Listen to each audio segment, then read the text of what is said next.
ES Audio. From the Evening Standard in London, I'm Rachel Abbott, and this is The Leader. Today we're giving you some bonus content taken from our business show, How to Be a CEO. An opportunity to hear from the most powerful people behind some of the world's biggest brands. This is a cut-down version of the full episode. To hear the full thing, hit the link in the show notes. Find a new episode of How to Be a CEO every Monday morning, and why not give it a rate and follow whilst you're there? Now, let's begin.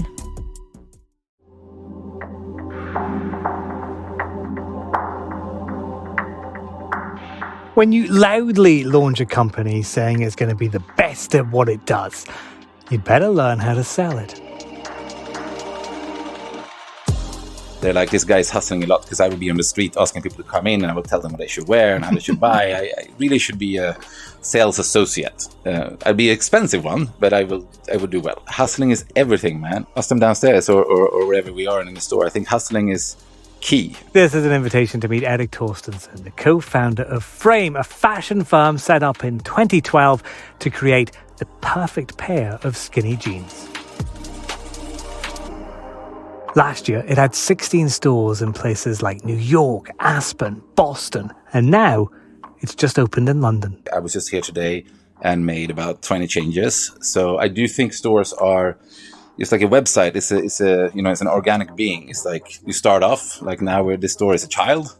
It's gonna it's maybe just moving into puberty next week, and in 3 months it will hit some kind of young adulthood. So this is a story about big ambitions, big claims, and how to back them up. I was here since 12 o'clock today. I changed the window display 8 times because I walked outside, hanging jeans, walked back out. This is the right jeans. No, it's not the right jeans. I love being in our stores. I'm David Marsden from the Evening Standard. Now, speaking to Erik Torstensson is a bit like talking to a whirlwind with his arms flying around as fast as his words are coming out. But maybe that's how you succeed in the notoriously fast-moving, brutal world of fashion. Frame has just opened its new store in London, and when we go to meet Erik there, I'm intrigued about its location. Here we are in your brand new store, just opened a week at the time of recording. We're on Draycott Avenue, you've got Sloane Square just over the road. This is Fashion Central in London. You're making a statement just by being on this street, aren't you, Erik? I hope so. I think it's a statement for us to, one, open a store in London where the brand was born, even though it was made in LA. And 2, this is my neighborhood. I lived here for 10 years. And I think the statement is not so much being in the fashion center, but it's very much about this concept I have for our new stores, which is, I call them neighborhood flagships. So it's the super brands, the Louis Vuittons and Hermes and Chanel often have very big stores on very obvious streets that are the best. That being Bond Street in London or Rodeo Drive in Los Angeles. Frame is a smaller brand with a more approachable price point. And I want to be where our customer lives. And in London, they live here. I want them to feel that they're coming to someone they know and recognize. I want it to be small, and cozy is the wrong word, but familiar. So in reverse, usually brands that small stores they don't spend so much money on. My strategy is to do neighborhood flagships where we do ultimate execution, but at a small footprint. And then I have a secondary store concept, which is where our clients go for vacation and travel. So say Aspen or Palm Beach. There we do unique experiences for what that location is. So Aspen, we have a big chrome mountain in the store and mushroom wood on the walls that looks like a cabin. Are you in the fashion industry allowed to be environmentally conscious? It's a massive thing in fashion right now. People are talking about sustainability, the impact of fashion on the world. I don't think we're allowed to save the world, because I don't think we can, because per definition, we are making products that can never be 100% sustainable. What we're allowed to do, I believe, is to try to be the best global citizen we can be. Just like I want to be a good person. I think about the environment in the selections I do in my personal life, and I believe as a friend to the world, if I'm honest, I would say I can be your friend. Sometimes I'm going to fuck up. I'm going to try my best to be a nice guy, right?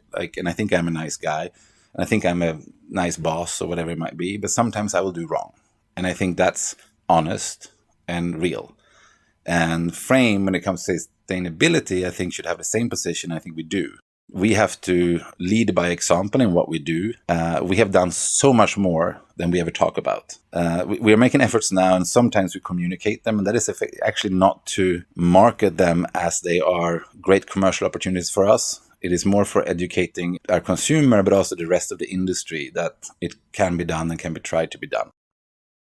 You've launched this Pure range, which is an effort, and quite a big effort, to try and do things differently. Just explain to me, and for listeners at home listening to this, what is Pure? How does it make a difference? Yeah, it's quite easy. Being in the denim industry, which we are and have been since the start, is one of the worst when it comes to fashion manufacturing. It traditionally used a lot of toxic materials and energy to achieve the wash that you want from jeans. Jeans starts as a raw wash, is very dark, and everything you see with holes in it or washed down, they look like you wore them for 10 years, takes an enormous amount of energy, and specifically water. So jeans effectively have mainly three problems. One, it uses a lot of water that we pollute because you use bleach and so forth in it.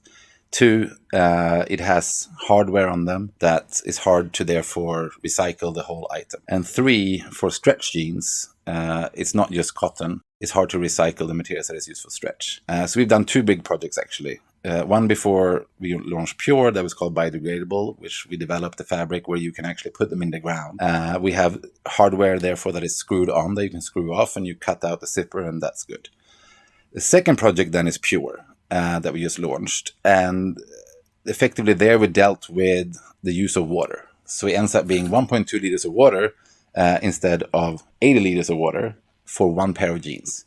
And then the critic, which often there are people, will say like, oh, but there's a certain amount of water in the world, it goes round and round.